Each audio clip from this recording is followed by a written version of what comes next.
Hey guys, George from Diamondyard Sports Cards coming at you with another video. I wanted to wish everybody a happy holiday season, happy new year. We're kind of in the middle of that week. Hope everybody had a great Christmas.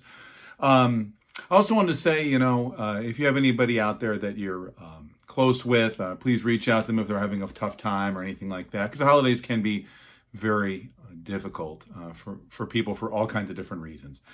But anyway, so I wanted to talk about on-card autographed baseball cards or sports cards. In the community, there's been a couple of videos for me. I watched one from Dave, Bluejacket 66, about questions he had, and I felt compelled to respond because autographed baseball cards to me are kind of right up my alley. I've done a video with Mike, baseball collector, on Bench Clear about 3 or 4 months ago about these, maybe longer than that. And there's been a big boom in these. At the same time, a lot of people wonder, well, why? And are there fakes out there? And I just figured like I would go ahead and address some of those things, at least from my perspective, and talk about them a little bit. And I just want to say, and I talked about this on another video with Mike, but from my perspective, when I was a kid, my number one thing that I wanted signed by a baseball player when I was young, this is before I started to go too much to sports card shops. This is before I started to come under the influence of older collectors and what they thought was important or what they were trying to sell me. But at the heart of everything, the first thing that I ever wanted signed by a baseball player were my baseball cards. These cards were signed. This is the Brewers, and there's an Alvin Davis here, but these teams were in spring training when I was a kid. And so I had pulled these cards from packs. Here's a Raleigh Fingers, 83. And I pulled them from packs, and I just wanted to go down and have the ball players sign them. And I would take them down and try to get as many as I could. This is signed by Paul Molitor. He was in the batting cage when I put this through the batting cage, and he signed it. You could go back up to the batting cages that the guys were in. There's 2 or 3 guys in the cage. He was hitting. He said, yeah, hey, kid, when I'm done, just put it through and I'll sign it. So these were a big deal for me, but intuitively, I felt like the important thing to have them sign was not a ball. It was not an 8x10. It was a baseball card because it gave me a connection with the ball player. Now, I am 51 years old, and so, right in my wheelhouse is 1982, 83, when I was about 10 years old. And so that's, I figure, is the wheelhouse for most collectors as kids when they're 10. They start to mature in their collecting as they get older. So I can understand typically how a older collector might think, well, why won't you get the card signed? You're defacing the card. But these are just bubblegum cards that we pulled from packs. So we didn't, they were our cards. So I said, hey, Robin Yount was the MVP in 1982, and I'm going to go get this card signed by Robin. And thankfully, I was able to get it signed. So that kind of plays into the origins of signed baseball cards. I didn't think at the time, nor did I know, that it was going to deface the card. It was going to destroy the card. And so as I got older, as I got older and started to go to more hobby shops and shows, and you'd think to yourself, well, gosh, why would you have Ted Williams sign a rookie Ted Williams card? That's defacing it. And I remember going to a hobby shop, a sports card shop, when I was probably about 13 years old. And by 13, I had come under the spell of these older card shop owners. And they said, why would you want to get a ball card signed and destroy the card? You need to buy one of our official Major League Baseballs up here in the corner. Or you need to buy one of our 8x10s. And that way you can choose what kind of pose you want, and you'll have an official Major League ball. And so instead of buying a baseball card, taking my own cards to spring training to get them signed, what I would do is I fell into their spell, and I would go buy the baseball. I'm looking for a baseball here. But anyway, so I'd get a baseball, and just here's a random baseball. And so I would say, oh, this is worth more. So they would sell me, the card shop owner would sell me this baseball for whatever it was, official Major League ball, $15, which in 1985 was a lot of money. I could probably buy a Hank Aaron for $15, but no, I was buying these baseballs that these guys said, hey, I needed to get these signed, because once you get this $15 ball signed by Robin Yount, well, boy, it's going to be worth $35 or $50. or an 8x10. So I fell under that spell, and that's kind of what I went off of. And over time, I reflect on that, and you know that they're trying to sell you something. Not that I'm skeptical about people or anything like that, but they're running a business. I get it. And then the idea later on of defacing cards, that was very prevalent. And so I'm going to show you some cards and kind of talk through at least my position on this, as you can kind of see my position already. But I do think there's tremendous value in these autographed playing days cards. And I think that there's a fine window. There's a fine window here because now people are starting to catch on and have caught on for a while. And if you saw at the National, there's a lot of people with the legends, wanting to get the legends to sign things. So there's a finite window here. There's a lot less signed like Hank Aaron cards out there because you didn't want to deface the Hank Aaron. And there's a story where there was a reporter who was sitting next to Aaron, had a couple rookie cards, and this is like in the 80s, and he had Hank Aaron. He said, "Mr. Aaron, will you sign these cards?" And he said, "Son, I don't want to destroy these cards," because he thought his signature would destroy them. Now we think that's laughable. And so he signed the two rookie cards for the gentleman and then went on. And at the time, that was the prevailing thought.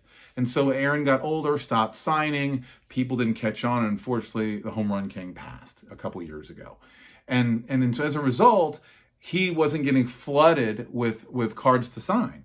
A reverse situation of two legends, for example, is this gentleman, Kareem Abdul-Jabbar. Go to the National, and I have friends who've done this, and God bless them for it. And a friend almost took this card for me to have it signed by Jabbar. There's a lot of Jabbar cards out there because he's still signing, and he's signing more than ever. And now he's signing his complete name. So people are sending these in, and Icy Bears, and 70 Tops, and all kinds of cards that you think Jabbar, the rookie card, signed rookie, one of the greatest players of all time, if not the greatest player. And he's still alive, he's still signing, and he's doing so prevalently. Nolan Ryan is another one. I'm looking for a Nolan Ryan card here. But Nolan Ryan is signing all the time. He's got the Nolan Ryan Foundation, which goes to charity. And so people pick out all kinds of different Nolan Ryan cards to get signed, which is very cool. And I love it, and it's neat. But now that this boom is happening, these legends like Ryan and Jabbar are signing a lot. And the recently deceased legends, suddenly their cards are very sought after. Mays stopped signing a couple years ago. It's harder to find a playing days Mays card signed. Obviously, if you're talking about an ultimate legend, a Jackie Robinson, a Babe Ruth, people who passed away a long time ago, well, that wasn't even a thought. It was a mistake to have them sign cards. So I'm gonna turn this around and just keep talking a little bit, guys. Bear with me, a few more, maybe 10 more minutes. But hope everyone's having a good holiday. Here we go. So to continue along the lines of what I was saying, like chronologically, when you're looking at baseball cards that are signed,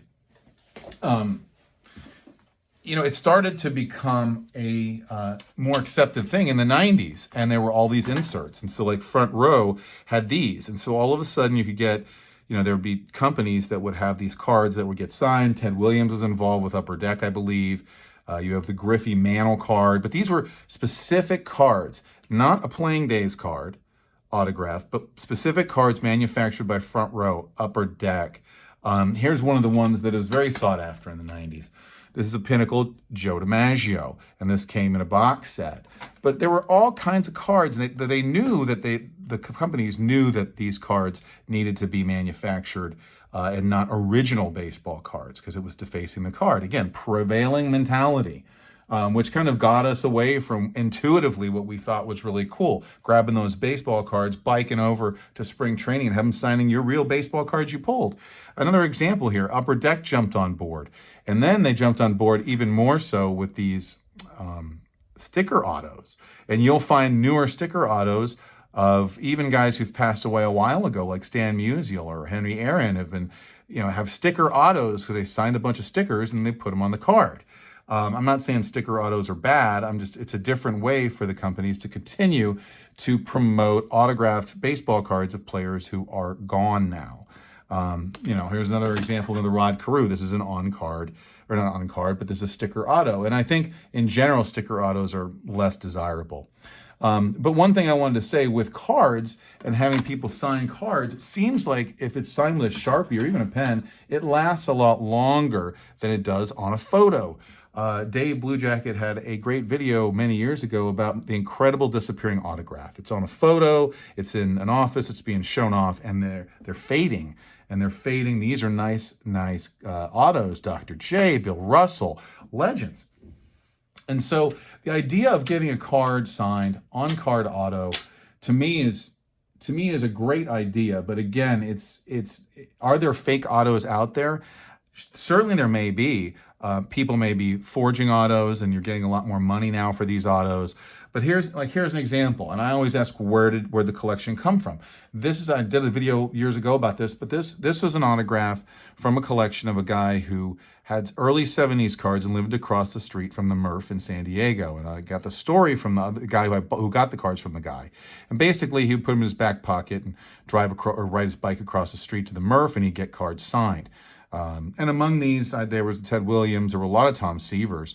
And Carew and stuff like that. But again, Tom Seaver passed away a couple years ago, so he wasn't necessarily part of this big boom, which recently has happened. So I think timing-wise, you have to look, Steve Carlton, one of the greatest pitchers of all time, is still alive and signs very well. And I mean, this is a rarer card, not rare, hard, people don't think, hey, get no Peachy signed. I bought this card, I didn't get it signed, but, it's a cool looking card of Carlton. Carlton, though, is signing, and he's out there and just a fantastic ball player.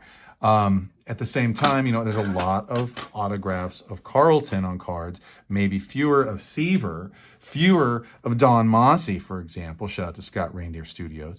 But these cards, who would have thought that if Don Mossy signed a baseball card? So I just picked this one up a long time ago. A friend of mine, Jim Telford, Roberto Clemente 365, he gave me this as a gift. It's a Red Man Feller, and you'll see some of these cards in my upcoming recap of the year video. But and I know Bob Feller signed everything, but when Bob Feller was signing everything, I think the typical thought was, hey, have Mr. Feller sign a ball, have him sign a program. He wasn't signing too many baseball cards. So if you see a card, it would deface the card. Let me see, it would be totally undesirable to have Mr. Feller sign this card, but to sign a ball, which again, that's the difference in value. There are a bazillion Bob Feller autographed baseballs. There's a bazillion Mickey Mantle autographed baseballs. And here's an example about the Mickey Mantle response. I know Dave had said that he thought that a Mickey Mantle signed ball was a beautiful thing, and I agree it is.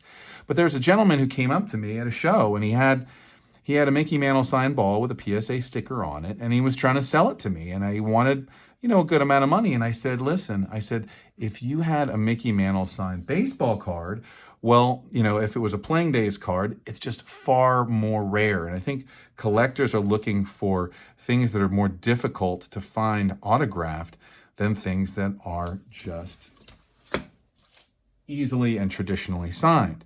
If the ball is signed, again, bazillion Mickey Mantle autographs on baseballs. And so I'm not saying they're worthless. They're worth a lot of money, $500 to $1,000. But I was not willing to pay this gentleman much above kind of, I need to make some money on it, but selling a Mickey Mantle signed baseball, not as easy to do. People are not looking right now for signed baseballs, unless it's a very rare, if this was Roy Campanella, if it was Jackie, if it was Walter Johnson. But people are looking for signed baseball cards. And part of this is because they're very fungible. Even in a large slab. Here's an Elgin Baylor. And I don't know who's forging Elgin Baylor's signature, but they're fungible. They have certain numbers. I can categorize them. PSA's done a great job with the set registry, and people are big fans of that, obviously. But these are very fungible, easily displayable. The Sharpie's not going to fade over time, typically, unless you really, really put it in the sun.